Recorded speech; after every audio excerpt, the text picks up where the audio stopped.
Welcome to Amy Learns to Cook. I'm Eric, and on today's show, we're going to go ahead and fry this guy up on the new Waring Pro Rotisserie turkey fryer steamer that we recently unboxed. And I think he would be pretty tasty. What do you think? No. Oh no, I forgot.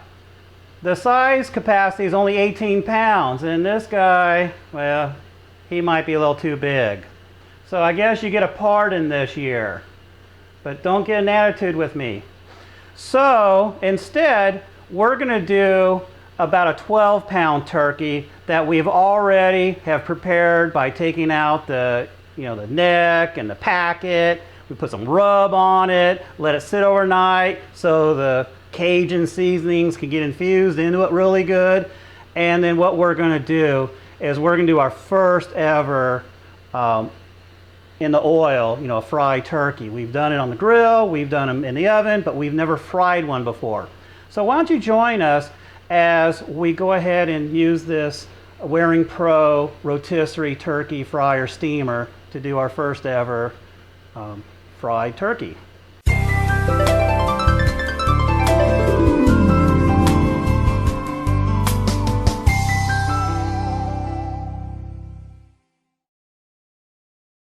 The first thing we're going to do, just for demonstration purposes, is we're going to get this thing trussed, and then we'll worry about getting the oil going. If you have more room, by all means, get your oil heating up and then worry about trussing while that's happening. The first thing we're going to do is we're just going to go ahead and tie the first tine near where the wings are, because we're going to actually tie that. We're going to actually get the wings under that in just a second. I know I'm not explaining this right, but I'm just going to tie a little knot. We're going to go ahead and tuck the wings under that, so that way they're in there. So they'll be happy. And then we're going to tie the legs, where the thighs and stuff are, to the body as well. So we'll get that nice and tight.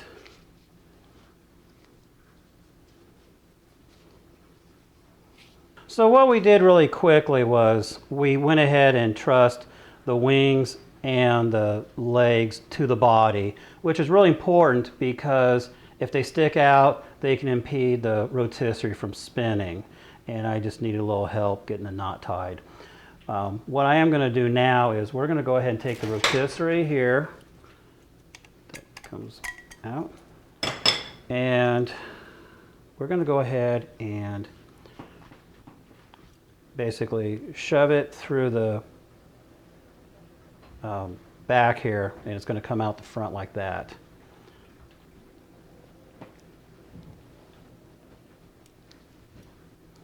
The rotisserie through there. Just put these guys on, and then what helps hold that on is we're going to do a final trussing on this. So here we're going to go ahead and tie up in these legs here.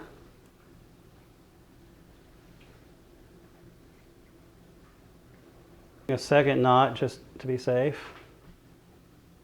Okay. Now we're going to draw this back in two lines toward this gear. Lay that there. And then we're going to bring it through this one that's on the top.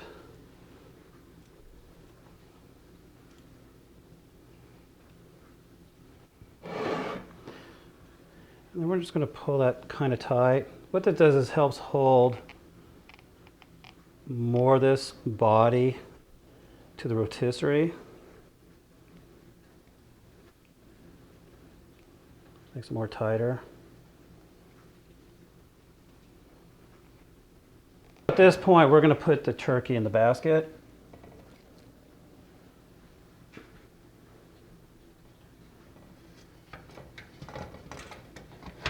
Fits there. And then what we're going to do is we're just going to spin him around, make sure he doesn't bind. And So we're just spinning him around a couple of times to make sure that he doesn't bind. So when we hook it up to the fryer, it'll spin fine. So at this point, the bird is ready. We're gonna go ahead and put the oil in here, and it's pretty simple. Unlike most methods where you have to use the displacement method, where you need to weigh the bird and displace water and mark it and stuff, this is pretty simple. It has a max line and a min line. And all we gotta do is put about 2.5 gallons of oil in here, and the whole rotisserie feature takes care of the rest for us. So that's what makes this really easy.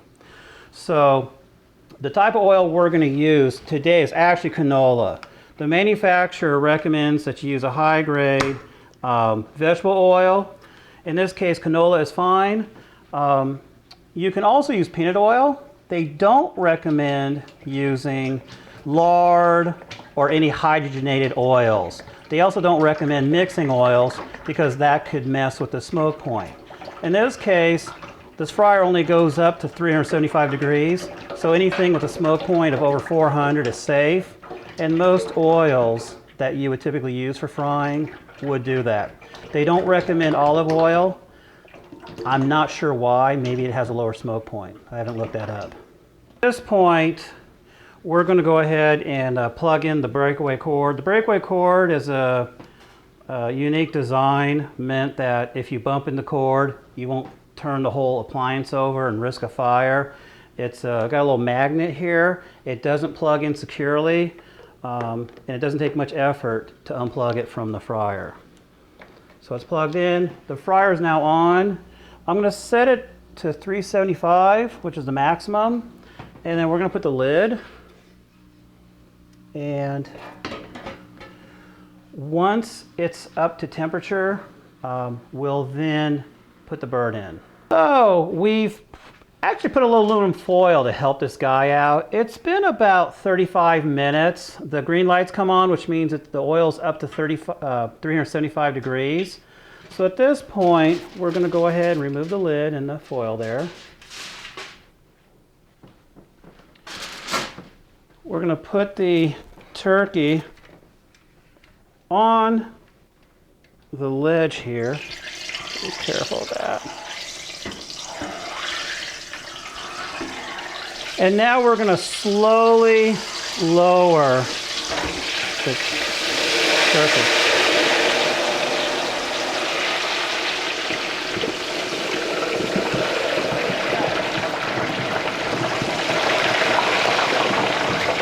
And now it's all the way down. You got me a little bit here. Spike a little bit. Now let's go ahead and turn the rotisserie switch on, make sure it spins. Looks like it's spinning okay. And we're going to get ready to get the lid back on here because we don't want to lose too much heat, right? So the fact that it is spinning, which is good. So we're going to go ahead and put the lid on at this point. And this is a 12-pound turkey that should take 3.5 minutes per pound. So it's about 42 minutes. So we're going to set for 40, just be on the safe side here. And we'll probably check the temperature before we get there, but that's just to kind of warn us.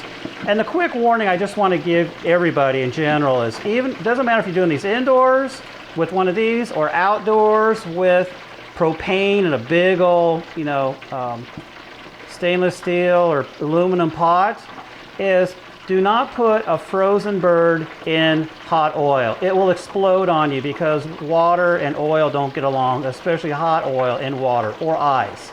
Unfortunately, a neighbor of mine told me his family had a bad result because they didn't know that. So this guy, we thawed him out thoroughly over the course of a week. We patted him dry. He still had a little bit of moisture in him. Last night we hit him with a Cajun Rub. We'll put the recipe on the video in the description for you. And normally you can brine the turkey if you want, and that'll get some flavor into it and maybe make it a little juicy. But since this is our first one and we've been told frying will be just juicy on its own, I skipped the brine. We're gonna let this guy go for 40 minutes. We'll check it in the middle to see how it's going. and then we'll see how the bird looks when it's done.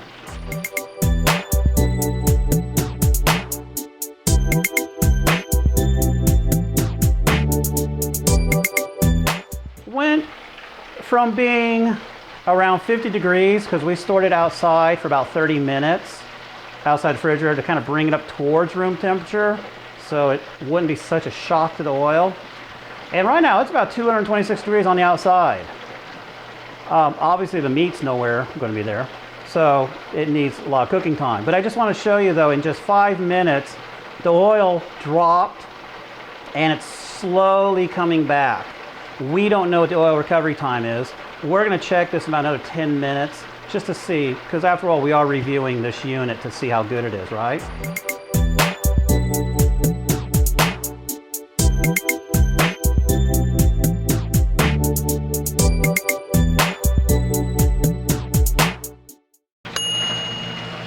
So the dinger just went off.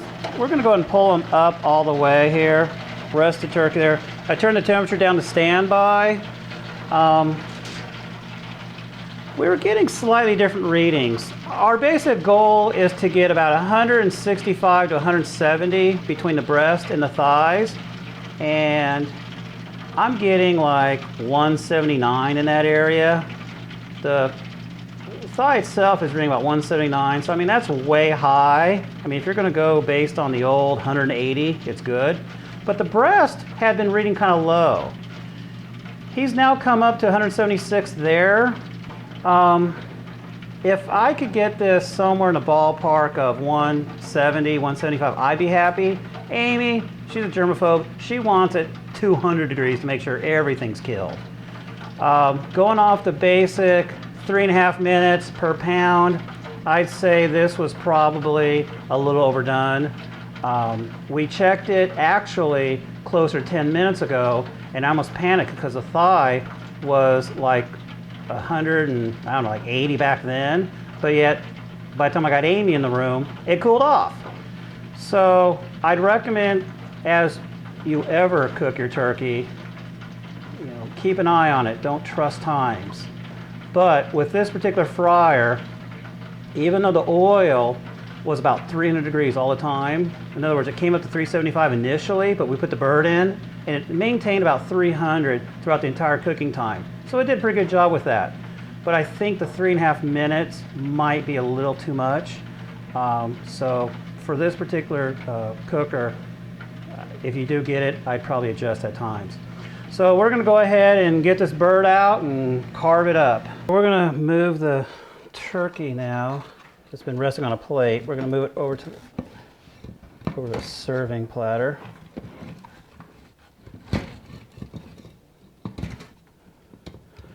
Hung up somehow. Okay, I think I'm making progress. Okay, it's free.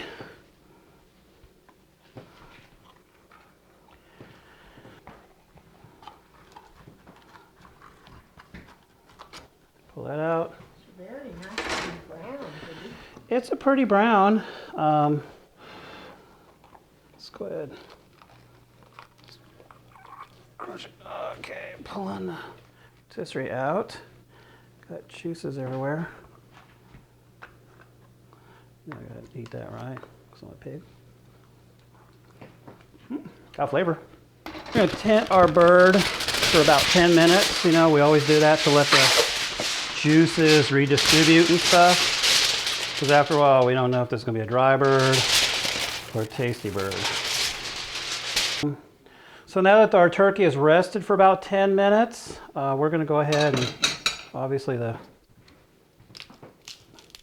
guys are, so the leg is pretty loose, so it's gotta be done, right?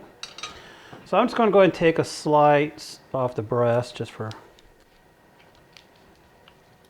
eating purposes here. Got him in. Now let's go ahead.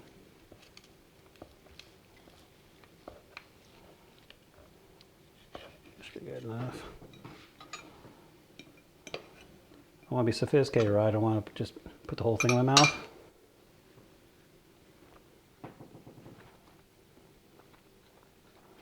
So,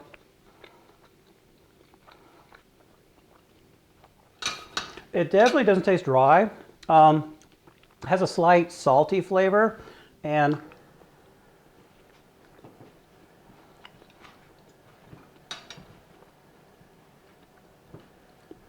that must be coming from the rub. The Cajun rub we put in there, it doesn't have tons of salt and everything, but we only rubbed it on the breasts pretty much. We didn't get into the legs. So it definitely has flavor. So at this point, I like it. This is my first fried turkey. 40 minutes, it was done. Maybe 37 minutes would have been more ideal. I really don't know. But we do it on the grill, and that thing can take, you know, a couple hours. So this is definitely a big time savings. So I pretty much give the Waring Pro a thumbs up. Cooking time was my fault pretty much. The only other thing is the house smells like fried French fries or something. So if you're gonna have guests over, do it in the garage. If it's sunny outside, if you guys are lucky enough to have it nice and sunny and warm and everything outside, by all means, do it outside. Do it in the garage.